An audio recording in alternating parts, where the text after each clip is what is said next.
Então, pessoal, um bom dia a todos, boa tarde ou boa noite aí para os alunos que vão assistir de forma assíncrona. Então, a aula de hoje nós teremos, será sobre o tema Imposto de Renda à Pessoa Física, né? E nós teremos aí o especialista Guilherme Segato, que é um amigo, né? Ele é formado em Ciências Contábeis, assim como a maioria de vocês estão estudando um pouco de contabilidade, é contador, né, tem o CRC, é um empresário de contabilidade, é sócio da empresa junto com os familiares, né, da Segato Contabilidade, é especialista em gestão financeira e contabilidade, e um jovem aí promissor, né, que está se destacando. Então, eu passo a palavra a ele. Então, fique à vontade, Guilherme.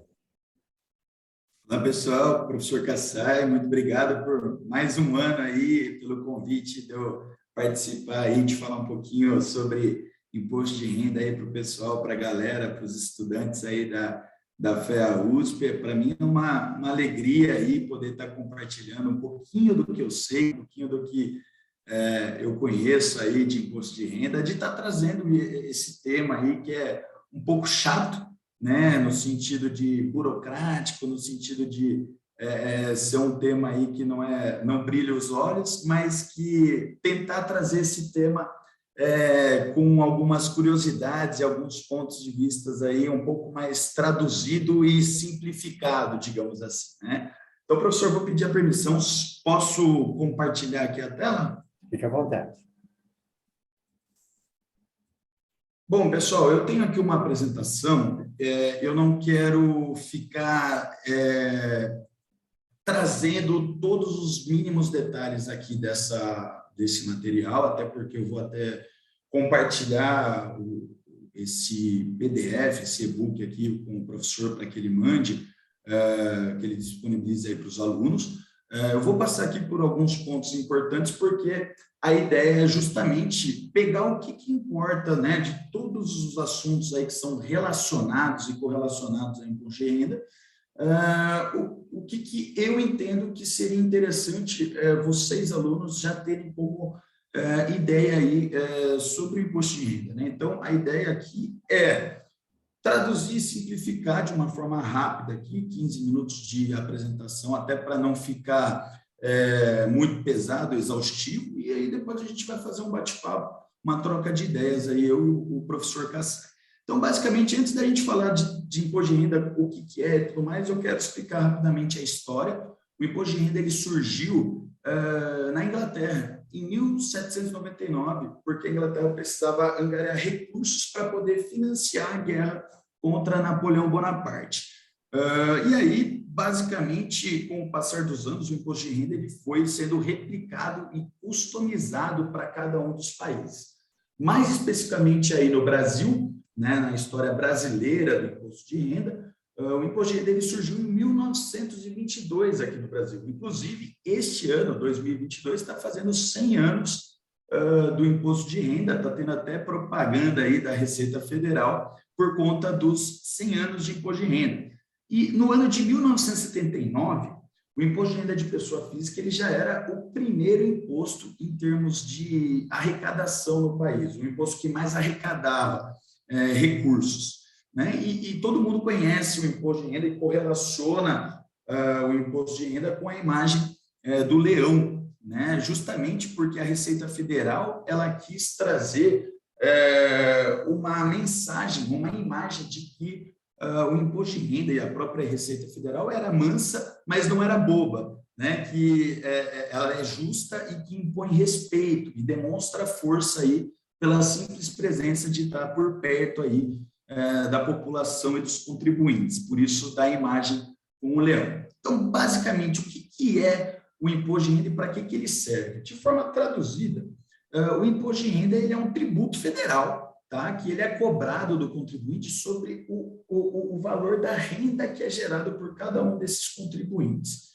Então, o imposto de renda, esse imposto, ele é um recurso que é utilizado pelo governo federal para investir em políticas públicas e repasses para estados e municípios. Isso é a parte bonita, né? A parte teórica, é a parte do que deve ser feito com o valor arrecadado do imposto aí, financeiramente falando.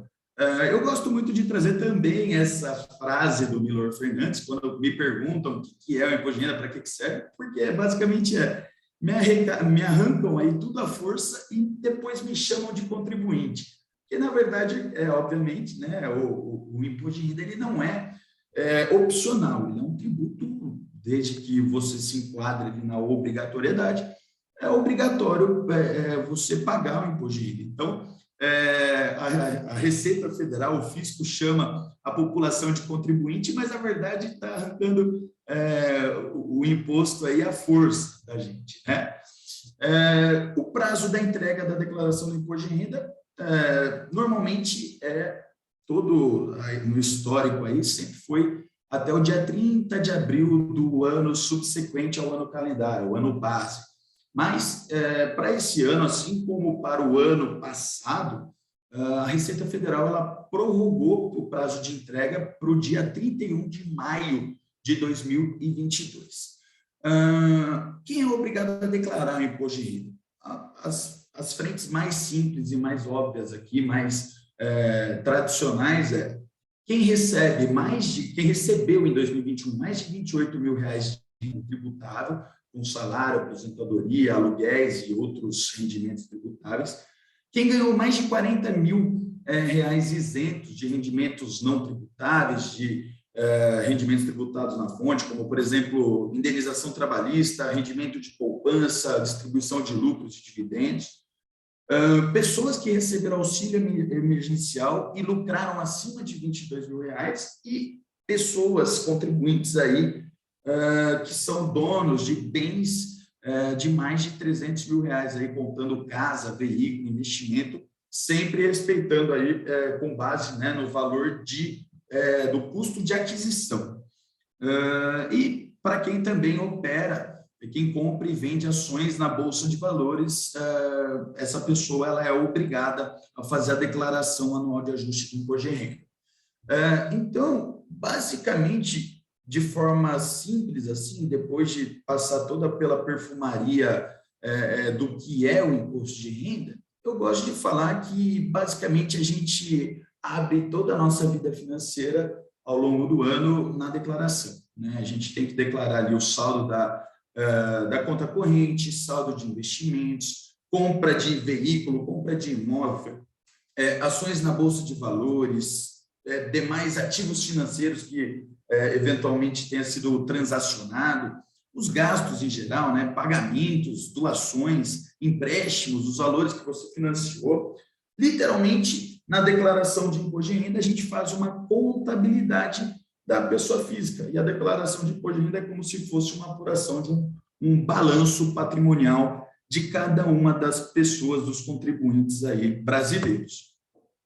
Basicamente, o imposto de renda ele segue uma tabela que ela eu brinco que vai subindo degrau por degrau aí, né, degrauzinho por degrauzinho, por conta de que ela é progressiva, né, até R$22 mil, R$22.847 auferidos no ano, não tem imposto de renda, mas a partir de R$22 mil já começa a ter incidência de imposto de renda. Aqui está a tabela que vocês podem identificar aqui os valores, claro que tem a parcela a deduzir, mas a gente sempre pega com base aqui na alíquota bruta, aí, na alíquota geral do imposto de renda. Então, acima de R$55 mil, R$55.976, há uma alíquota de 27,5% de imposto de renda. Então, Guilherme, o que pode ser deduzido do imposto de renda? O que pode ser abatido do imposto de renda? De forma geral, gastos com saúde, gastos com educação. A declaração você pode escolher declarar, né, considerar os dependentes ali com um limite de dedução de R$2.275 por dependente por ano. Você pode abater, deduzir do imposto de renda, previdência privada, pensão alimentícia, honorários advocatícios, né, honorários de advogado, e algumas outras despesas aí também podem ser abatidas, né, mas as principais são essas aqui. E quem que pode ser declarado como dependente? Quem que eu posso declarar como dependente na minha declaração de imposto de renda? Ou se eu, especificamente, eu que sou um estudante, eu posso ser considerado um dependente do meu pai, da minha mãe, de algum parente, coisa do tipo? Então, basicamente, tem uma lista aí bem grande de pessoas, de casos que podem ser dependentes aí do imposto de renda: marido, esposa, filhos e enteados com até 21 anos de idade, filhos enteados com idade até 24 anos que estejam cursando uma graduação, e alguns outros casos aqui, como irmão, neto, bisneto, pais e avós, e várias outras frentes aqui, que eu não vou ficar entrando nos mínimos detalhes, é só para ter aí uma visão geral mesmo de quem pode ser declarado como dependente. E aí a pergunta simples e direta que todo mundo faz aí, bastante gente me pergunta vale a pena declarar o dependente? E a resposta depende de caso para caso.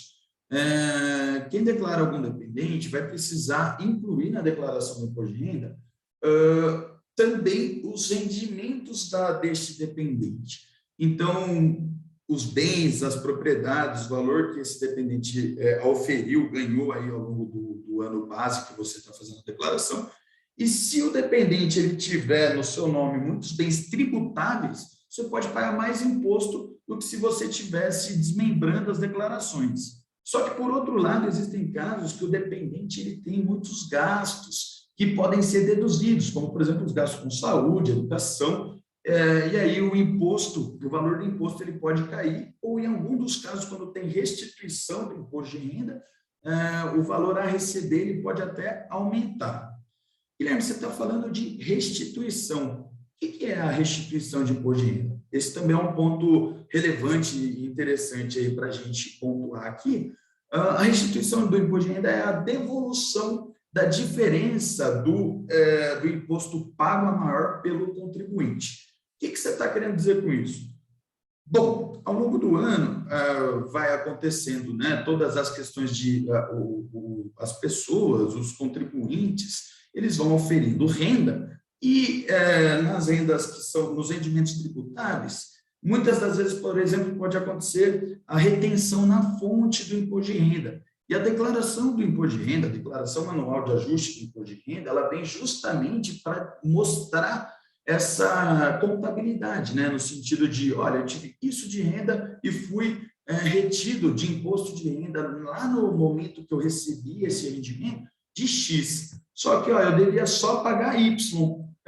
Eu tenho que receber esse valor porque eu fui retido mais do que eu deveria ter pago. Ou, por exemplo, depois que eu faço todas as deduções e abatimentos, pode ser com que eu tenha também valor a restituir. Então, basicamente isso que significa a restituição, é o momento onde você recebe o valor pago a maior aí do imposto de renda na sua conta corrente. Guilherme, uma outra coisa, né, que todo mundo me pergunta: Guilherme, o que acontece se eu não declarar o imposto de renda? Eu gosto sempre de pegar a pior das hipóteses. A pior das hipóteses você pode ser investigado por crime de sonegação fiscal e pode ter aí uma pena de crime aí de 2 a 5 anos de reclusão. Claro que não é assim para todos os casos, tá, pessoal? Aqui é a pior das hipóteses. Nas situações normais, você pode ter o seu CPF bloqueado e aí você vai ter que pagar uma multa, né? O valor mínimo da multa é de R$ 165 e o valor máximo pode chegar aí a 20% de multa do imposto devido.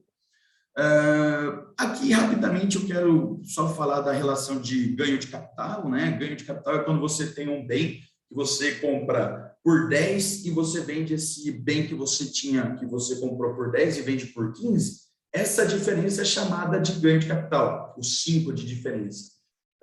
E no imposto de renda você precisa sempre fazer a apuração do ganho de capital e recolher o imposto, se tiver a incidência, em cima da diferença, ou seja, em cima do ganho de capital. Então, tem ganho de capital em cima da venda de imóvel, da venda de veículo, da venda de ativos financeiros. Se você faz operação de day trade, operações na bolsa de valores, vendas de criptoativos, criptomoedas, vendas de participações em empresas, tudo isso sempre tem que ser apurado o ganho de capital e levado isso na declaração de imposto de renda. Tá?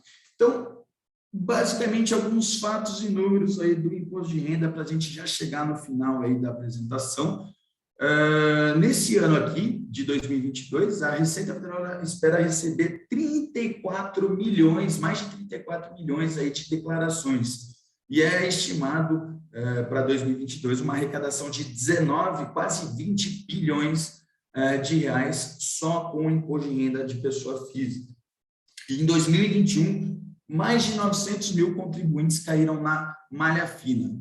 Tem muita gente que cai na malha fina aí depois que faz a declaração de imposto de renda, e eu quero mostrar aqui, só a título de curiosidade, para vocês verem aí a que nível que a Receita Federal, o fisco, chegou. Né? A Receita Federal hoje ela analisa até as redes sociais das pessoas, dos contribuintes aí, para checar o patrimônio das pessoas. Que tem gente que viaja para a Disney 2 vezes por ano, que tem carrão, que tem casa na praia, e na declaração de imposto de renda a pessoa não tem nada e nenhum rendimento. Né? Então, a Receita Federal ela tem analisado as redes sociais para checar o patrimônio aí das pessoas. Aqui é mais a título de curiosidade, é para demonstrar em que faixa de rendimentos, digamos assim, os contribuintes eles são mais onerados. E a gente pode identificar que, para quem recebe R$17 mil no ano até R$52 mil no ano de rendimento tributável e não tributável, considerando as duas frentes, são os contribuintes que são mais onerados, que eles pagam aí uma alíquota geral média aí de 12%. E a gente pode analisar aqui, por curiosidade também, que quem recebe mais de R$281 mil de rendimentos tributáveis e não tributáveis, no geral, acaba pagando menos imposto do que quem recebe menos. A alíquota geral aqui de tributação, ela acaba caindo na média. Né? Então, essa é uma curiosidade que eu julgo ser relevante aqui também trazer para vocês. Professor, eu preparei aqui algumas perguntas e respostas, mas já está basicamente no material. Se você quiser, a gente já pode bater um papo aí, conversar sobre o geral, até para eu não ficar falando tanto aqui, os alunos não ficarem de saco cheio do Guilherme falando um monte, né? A gente pode fazer um bate-bola agora. O que você acha, professor? Ótimo, professor Guilherme. A apresentação foi muito boa, objetiva, né? E acho que foi enriquecedora. Nós temos algumas perguntas aqui das pessoas que estão assistindo pelo YouTube. Tem o Matheus que está linkado aqui. Se ele tiver alguma pergunta, é só me interromper, né? E eu teria algumas perguntas aqui, 1, 2, 3. A primeira é que você falasse, a primeira já tem 3 assuntos, né? Que você falasse um pouquinho quais as implicações do imposto de renda, doação, ganho de capital e bitcoins, só 3 assuntos aí. Legal. Explorar bastante. Então, por favor, se você puder nos orientar. Claro, esses são os assuntos que eu brinco que são os mais explorados, digamos assim, os mais questionados, mais perguntados. Primeiro ponto sobre doação. Eu tenho até aqui uma parte que eu falo sobre doação. Basicamente, professor, a doação, via de regra, ela é isenta de imposto de renda, principalmente quando são valores em dinheiro, transações em dinheiro de pai para filho, tem a isenção do imposto de renda. Se por exemplo, a doação de um veículo, de uma casa, ela pode ser isenta e pode sofrer o ganho de capital. O que eu estou querendo dizer com isso? Eventualmente, se você doa um bem, um imóvel ou um veículo que está diferente do valor do custo de aquisição, digamos assim, ou seja, num caso aqui, no exemplo prático, seu pai tem uma casa que no valor da declaração de imposto de renda dele está R$100 mil, e aí ele doou para você, só que você foi lá e colocou, eventualmente, que você recebeu a doação da casa em R$200 mil. Sobre essa diferença, justamente pelo fato de serem valores diferentes que estão sendo declarados, há que se fazer a apuração do ganho de capital, dos 200 para os 100 mil. Não teria a incidência de imposto de renda se fosse reconhecido a doação pelo preço de custo ali, né, pelo mesmo valor de face. Mas é muito importante a gente trazer, quando a gente fala de doação, que tenha, para 99,9% dos casos, tem a isenção do imposto de renda, só que tem um detalhe que muita gente acaba esquecendo ou não sabendo, que a doação ela tem a incidência do ITCMD, que é o imposto aí de herança e de doações. É um imposto que não é federal, ele é estadual. E hoje todas as unidades federativas, todos os estados brasileiros, eles têm acesso imediato às declarações de imposto de renda de pessoa física, por mais que elas sejam a nível federal, os estados também têm acesso à declaração para justamente monitorar a questão de doações e de herança. Então, acima de a herança e a doação para fins de cálculo do ITCMD, ela é calculada com base na UFESP, na Unidade Financeira do Estado de São Paulo, aqui para São Paulo, né? Eu não lembro exatamente quantas UFESP são, mas a valor geral acima de 70 mil reais tem a incidência do ICMD, o ITCMD. Então, por exemplo, recebi uma doação de 100 mil reais do meu pai, eu tenho que declarar, obviamente, porque esse dinheiro está comigo, e aí eu tenho que pagar 4% de ITCMD sobre o valor total aí que eu recebi de doação. Seria diferente se eu tivesse recebido, por exemplo, 50 mil reais, no caso aí estaria abaixo do valor o valor geral ali dos 70 mil reais, eu não teria que pagar o ITCMD, mas obviamente não é porque eu não tenho que pagar um imposto ou que eu sou isento, por exemplo, de imposto de renda, que eu não devo declarar isso na minha declaração do imposto de renda. Bom, de doação acho que eu abordei aqui, já falei bastante. Queria falar também vamos falar também sobre Bitcoin, rapidamente aqui. Bitcoin é o assunto do momento, criptomoeda, né? Criptoativos.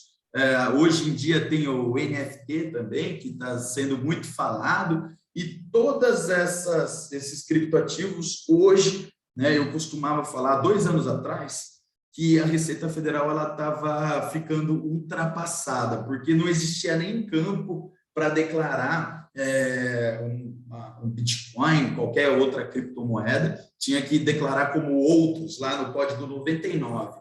Né? E não existia muita legislação, a Receita ainda não estava entendendo, né? Era um assunto que estava meio nebuloso ainda.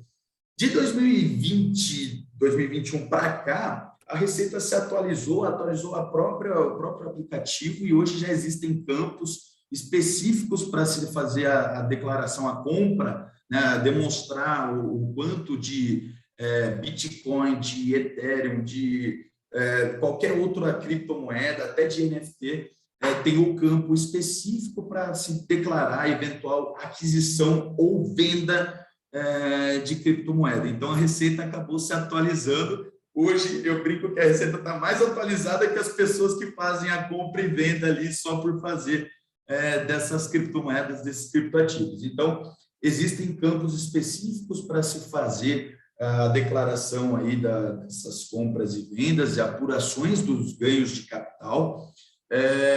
Para fins de apuração do ganho de capital, especificamente falando de criptomoeda, você precisa movimentar no mês, tá? Independente de quantas movimentações existirem, no mês, se você movimentar acima de 35 mil reais e for apurado um ganho sobre este valor, você já tem que pagar os 15% do imposto de renda no mês subsequente, ou seja, no mês seguinte que você fez essa operação que excedeu os 35 mil reais. Abaixo de 35 mil reais transacionados, você só faz a apuração do ganho de capital para demonstrar que você eventualmente teve um ganho ou não, mas não precisa pagar imposto de renda. Então, professor, de Bitcoin, Claro, podem surgir algumas dúvidas, mas de maneira ampla e resumida, acho que eu já abordei os aspectos mais importantes. Ficou faltando um tópico, qual que era, professor? Você pode me ajudar a lembrar? Ganho de capital. Ganho de capital, que eu passei rapidamente aqui. O ganho de capital, só para resgatar aqui a ideia, o próprio nome já diz, mas é bacana que a gente tente entender a lógica. Eu tenho alguma coisa que eu adquiri um veículo por R$ 50.000, e veículos está bem interessante, sabe, professor, a gente falar, porque fazia tempo que isso não acontecia. Os carros, os veículos, de maneira em geral, eles estão valorizando de um tempo para cá, né? Quem comprou um carro popular, qualquer tipo de carro, há 3 anos atrás, vai vender hoje. Não existe mais a depreciação que a gente sempre falava, né? Que perdia valor o veículo. Na verdade, ele está valorizando. E aí que entra uma questão que é legal a gente mostrar sobre o ganho de capital. Eu comprei um veículo de R$ 50.000. Se eu vender por 65 mil, eu estou tendo um ganho de capital de R$ 15.000, porque isso me custou, este capital, este bem, me custou R$ 50.000. E eu vou estar vendendo ele por 65 mil. Sobre essa diferença de venda e custo de aquisição, é o que a gente chama de ganho de capital, que seria o lucro, digamos assim, da operação. E aí tem a incidência do imposto de renda, e muitos dos casos aí precisa ser feita a apuração do ganho de capital sempre mensalmente falando. Eu sei que os alunos da USP, assim como eu, quando fiz a minha graduação, eu era muito curioso, eu gostava de operar na Bolsa de Valores, comprar e vender ações, e a cada momento que a gente fizer a compra e venda de ações, principalmente na venda, né, que é como se estivesse encerrando uma operação, é muito importante de se apurar mensalmente falando esses ganhos de capital, independente deles estarem sendo, em muitos dos casos, eles estarem abaixo do valor que já é tributado. Independentemente disso, é importante fazer aí a apuração do ganho de capital. Então, vendeu o veículo, vendeu o imóvel, vendeu qualquer tipo de ativo financeiro, pode ser ações na Bolsa de Valores, fundos de investimento imobiliário, fiz day trade, comprei criptomoeda e vendi, tenho participação numa empresa e vendi essa participação, não importa o caso, sendo um capital, sendo um bem, um direito que eu tenho, que eu estou vendendo, eu preciso fazer essa apuração do ganho de capital. Perfeito, tá ótimo. Essa parte de ganho de capital, para mim foi novidade. Eu nunca me atentei para veículos, né? Então, se você vender um veículo, você pode ter ganho de capital, tem que apurar, né? Exatamente, porque era muito difícil disso acontecer, né, professor? Principalmente quando a gente fala de veículo 0 quilômetro, existe a máxima aí que a gente tira o carro da concessionária, ele já perde 20% de valor, né? E hoje em dia os casos aí, os valores dos veículos estão totalmente ao contrário, né? Minha namorada, ela tinha um Up, ela comprou em 2018, eu acho. Ela pagou, se eu não me engano, R$ 47.000 e vendeu por 59. 3 anos depois. Tá ótimo. Qual o nome da sua namorada? Vitória Prati. Um abraço aí para a Vitória. O tempo já está esgotado aqui, mas eu vou fazer mais 2 perguntinhas aqui que eu selecionei. Por favor. A primeira, aonde tirar dúvidas sobre a declaração de imposto de renda pessoa física particular? Se eu tiver alguma dúvida, onde que eu devo procurar? Professor, antes de você perguntar, eu já pensei em colocar aqui o Fale Comigo, no caso, que é o Fale Conosco. Vou deixar aqui o meu e-mail, o nosso canal no YouTube, o Facebook, o meu Instagram profissional também. Eu vou passar para o senhor esse material, o e-book, e vou passar aquele material atualizado da Receita Federal, são as perguntas e respostas, que lá tem perguntas e respostas ultramente específicas. Então, se for alguma coisa que seja mais específica, vai ter nesse material também, o aluno pode já matar aí a questão diretamente na fonte, e, obviamente, se tiver alguma dúvida, pode também mandar um e-mail para mim, me contatar aí através das redes sociais, tá, professor? Perfeito. E já passamos aqui do horário, mas a última pergunta. E se houver algum erro, eu entreguei a declaração, como corrigir perante a Receita Federal? Perfeito. Essa pergunta é bem bacana, porque, na verdade, acontece bastante. Não só erro técnico, no sentido de declarar coisas erradas, digamos assim, valores de forma diferente, declarar em campos que são incorretos, digamos assim, mas existem erros que são até bobos, sabe, professor? No sentido de errei o número da minha casa, eu digitei errado, eu coloquei uma vírgula, um acento, tem um erro de digitação, inclusive hoje em dia isso tem acontecido bastante e a Receita já trava, já cai direto na malha fina. Então, pode acontecer duas coisas. No momento em que o contribuinte ele declara, ele entrega a declaração do imposto de renda para a Receita Federal, ela sobe lá no sistema da Receita, o contribuinte ele já tem a possibilidade de ele mesmo ele fazer a retificação desse eventual erro. Então, é totalmente ajustável, digamos assim. Você pode retificar quantas vezes você quiser a sua declaração de imposto de renda. Entregou, não identificou o erro, mas, por exemplo, a Receita pegou, cruzou essa informação, cruzou esse dado incorreto, ou essa informação, um erro de digitação aí e caiu na malha fina, você tem a possibilidade também de retificar em tempo hábil, aí, de provar para a Receita Federal que você está resolvendo. Eventualmente, se não tiver nenhum valor aí a pagar de imposto, se a gente estiver falando de valores, se retifica, entrega a declaração retificada e está tudo certo, tudo resolvido, segue o jogo. Perfeito. Então, nós podemos já partir para o encerramento dessa brilhante palestra. Os alunos vão poder reassistir, né? Então, eu deixo para que você finalize aí com alguma mensagem final, algum recado. Professor, eu tenho que só agradecer, é muito bacana, fico muito contente, agradeço aí pelo convite de estar aí compartilhando um pouco dessas questões, como eu digo, né? A nossa profissão, imagino que alguns dos alunos aí façam economia, outros administração, outros contabilidade, mas, eventualmente, nas três frentes, a gente lida com assuntos muito técnicos, né? E eu gosto muito de pegar um assunto técnico e tentar explicar esse assunto técnico para qualquer pessoa, para que qualquer pessoa consiga entender e que seja acessível esse assunto que muita gente não conhece, que ele se torne acessível aí para a boca do povo, digamos assim.